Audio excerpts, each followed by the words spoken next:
Ya, saya kira teman-teman sudah tahu lah ya yang beredar di masyarakat ya. Diksi-diksi dan narasi-narasi itu kan mengarah hal-hal yang Pribadi ya Pak. ya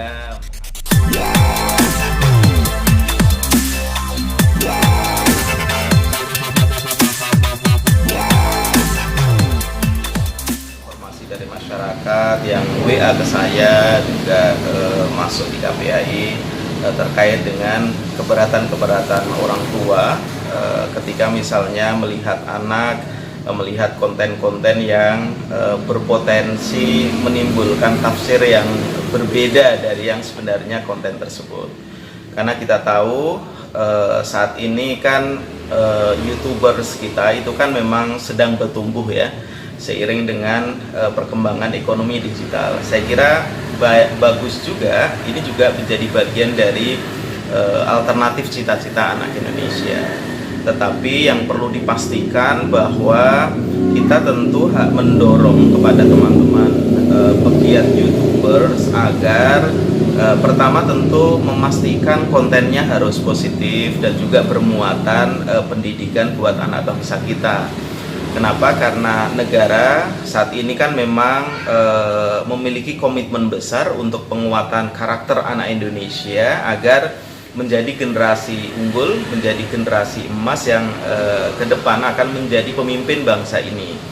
Tentu kerjasama semua pihak, termasuk juga YouTubers, pegiat media sosial, agar sama-sama memastikan konten-konten yang dipublish di YouTube dan juga media sosial lain itu memang kita harapkan bernuansa positif, berwawasan positif, dan tentu harus tetap kreatif gitu ya.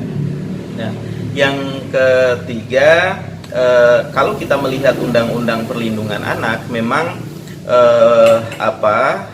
salah satu tugas dan peran dari media massa termasuk juga pegiat media sosial dalam hal ini kan memang harus menampilkan konten yang bermuatan pendidikan sesuai dengan nilai-nilai agama, nilai-nilai kepatutan yang berkembang di Indonesia. Makanya saat kemarin sedikit heboh ya, muncul diksi-diksi yang multi tafsir, dan ini rentan menimbulkan semacam clickbait ya, clickbait bagi masyarakat kan semakin tertarik ya, termasuk juga usia anak. Apalagi kalau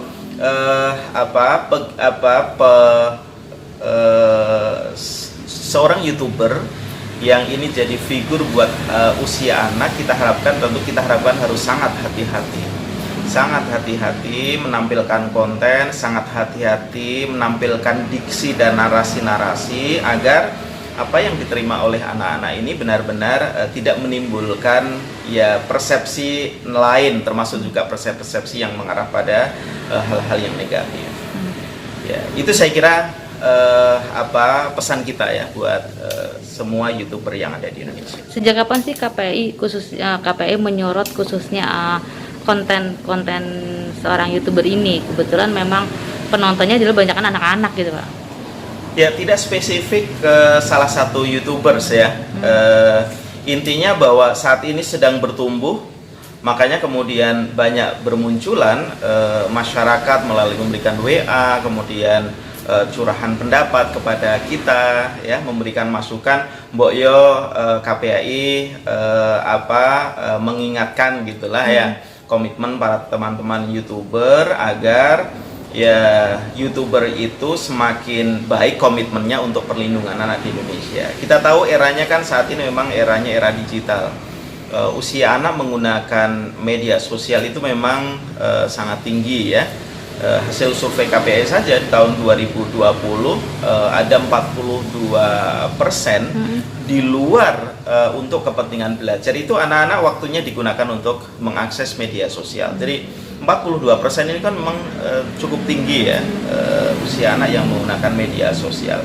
Makanya karena jumlahnya cukup banyak, partisipasi anak Indonesia menggunakan media sosial cukup banyak, maka semua pihak kita harus membangun ekosistem digital yang ramah buat anak Indonesia, sehat buat anak Indonesia, dan informatif serta edukatif untuk semua anak Indonesia.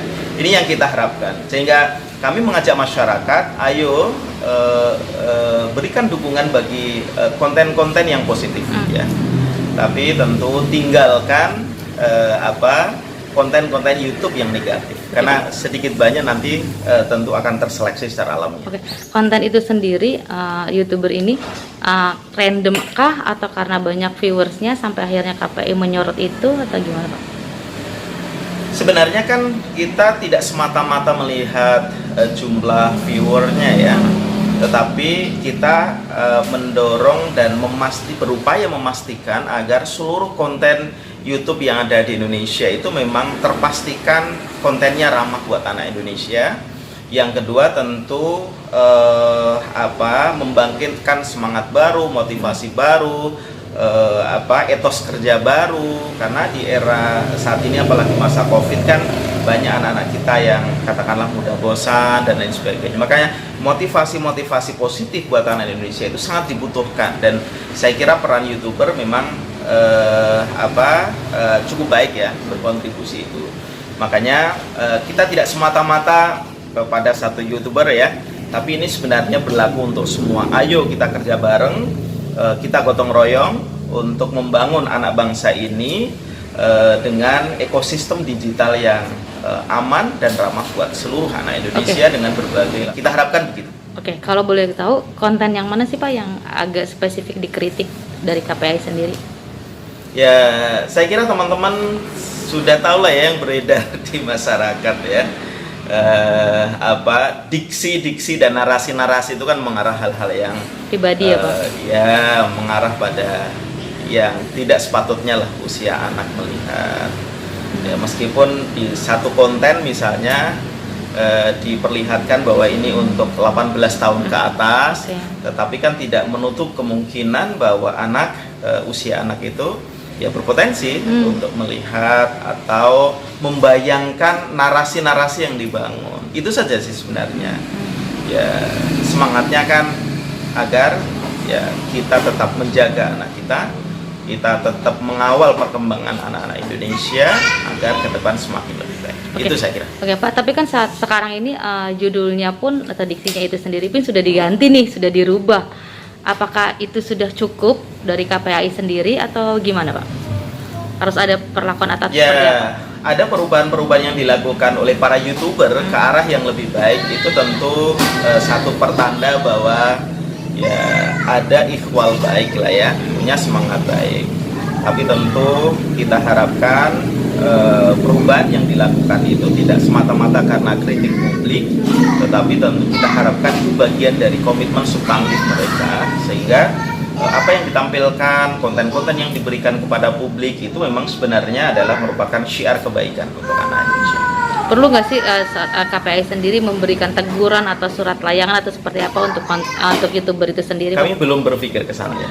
Kami belum berpikir ke sana. Kita terus telah perkembangan yang ada. Kita tentu kita harapkan dari masukan-masukan yang disampaikan masyarakat, tentu ya harus ada keterpanggilan untuk kita menampilkan yang terbaik lah buat perkembangan anak. Saya kira itu, ya. Oke, pemilik konten sendiri sudah menghubungi KPI Pak? Belum. Atas dapat kritikan ini? Belum. Berharapkah KPI dihubungi atau menghubungi sebaliknya? Kita lihat nanti ya. Mudah-mudahan seiring dengan proses, apalagi ini di bulan puasa, kita kan semua juga harus introspeksi, harus melakukan perbaikan, terutama bagi umat Islam ya.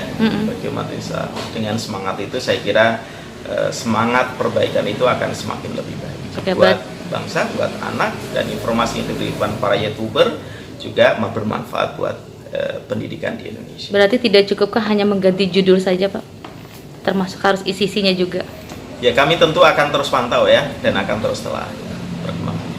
Ada target tersendiri setelah dipantau ternyata masih tetap tidak ada perubahan? Apa yang akan dilakukan KPAI? Kita lihat nanti perkembangannya seperti apa. Akan langkah seperti apa Pak? Belum, jadi rencana-rencananya? kita akan terus pantau dan terus telaah dari apa yang telah dilakukan oleh teman-teman YouTubers yang ada di Indonesia. Sembari kita telaah, tentu kita akan terus kawal ya, agar semangat teman-teman punya semangat yang sama dengan apa yang dilakukan oleh KPAI. Ada Itu saya kira. sanksi-sanksi tersendiri Pak dari KPAI menegur Itu atau ya, saya memberi? kira ya, cukup saya kira. Oke, terima kasih Pak.